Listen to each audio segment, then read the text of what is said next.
بسم اللہ الرحمن الرحیم۔ رابعہ بصری کا واقعہ۔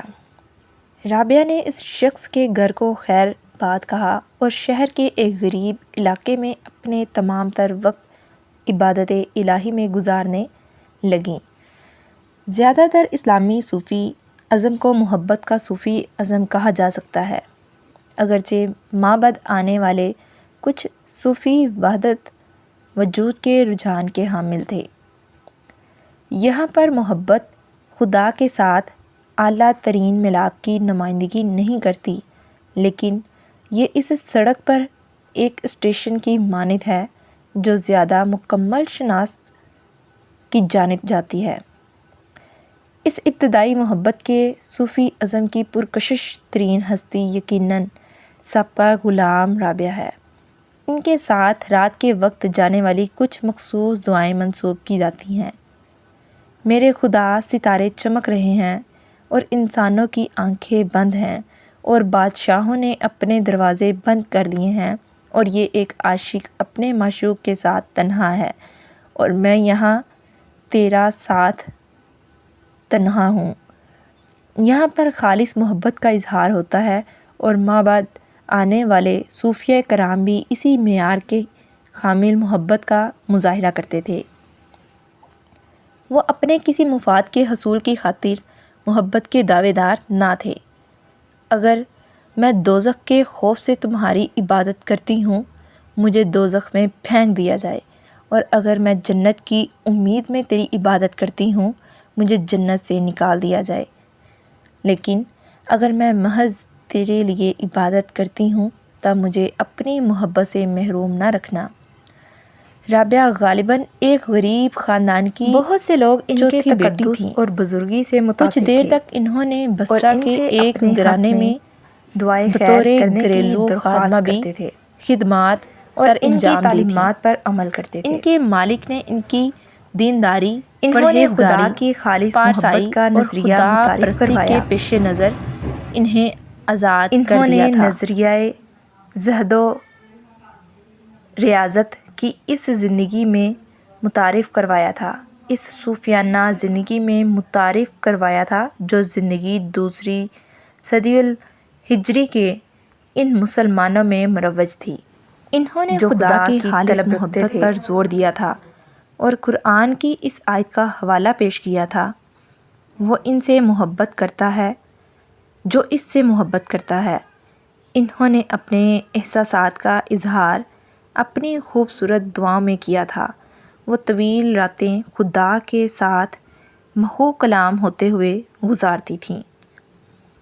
فرید الدین عطار نے تذکرہ اولیاء میں رابعہ بصری کی بے حد تعریف سر انجام دی ہے۔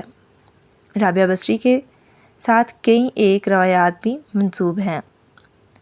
کہا جاتا ہے کہ جب وہ حج بیت اللہ کے لیے گئی تھیں تب کعبہ بذات خود ان کے استقبال کے لیے آیا تھا، سبحان اللہ، اور انہوں نے کہا تھا کہ مجھے اس گھر کے مالک کی ضرورت ہے اور اس گھر کی ضرورت نہیں ہے۔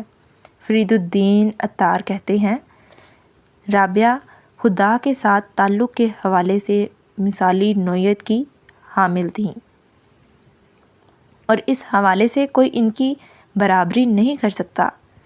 ان کے دور کے تمام تر عظیم صوفیہ کرام ان کی بے حد عزت کرتے تھے، اور اپنے ہم عصروں میں وہ بلند تر رتبے کی حامل تھیں۔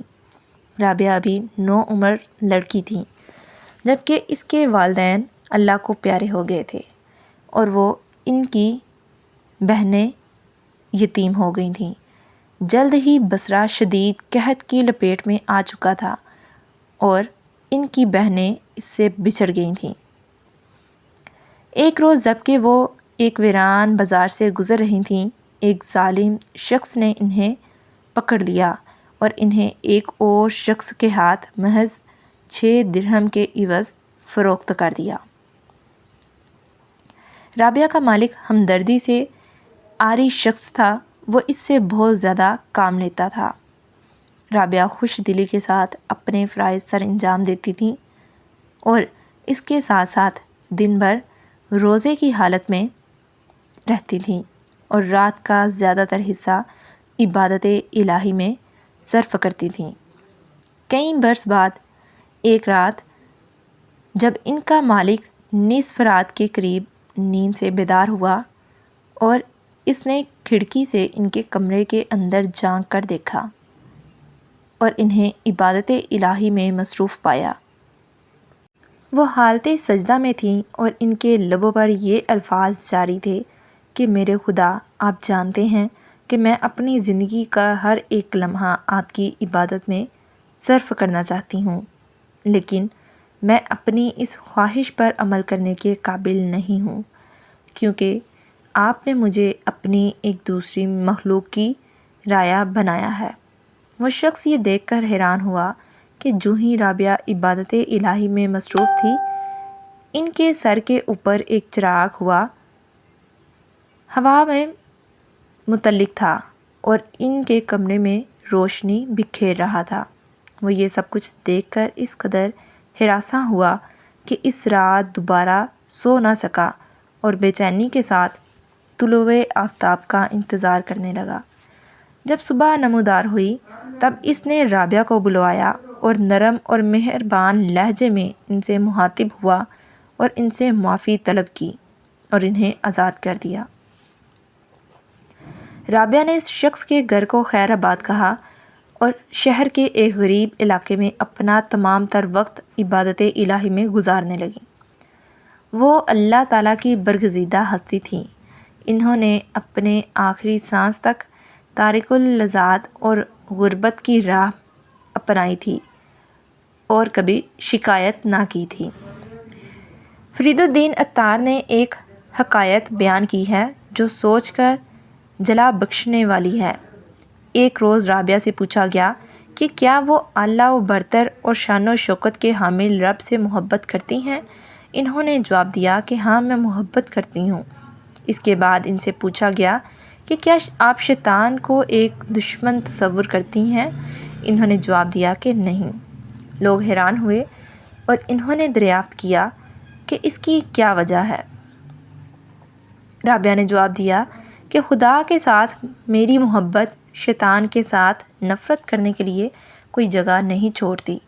ایک مرتبہ رابعہ علیل تھیں۔ ایک شخص عیادت کے لیے آیا اور ان سے دریافت کیا کہ ان کی علالت کی وجہ کیا تھی۔ رابعہ نے جواب دیا کہ خدا کی قسم، مجھے اپنی علالت کی وجہ معلوم نہیں ہے، ماں سوائے اس کے کہ جنت میرے سامنے ظاہر کر دی گئی تھی اور میرے دل میں اس کی خواہش پیدا ہوئی تھی اور میں نے سوچا کہ میرا خدا مجھ سے بدگماں ہے اور میری سرزنش کر رہا ہے اور محض وہی مجھے خوش کر سکتا ہے۔ امید ہے آپ کو یہ واقعہ پسند آیا ہوگا۔ ویڈیو اچھی لگے ویڈیو کو لائک اور شیئر لازمی کیجیے۔ اللہ حافظ۔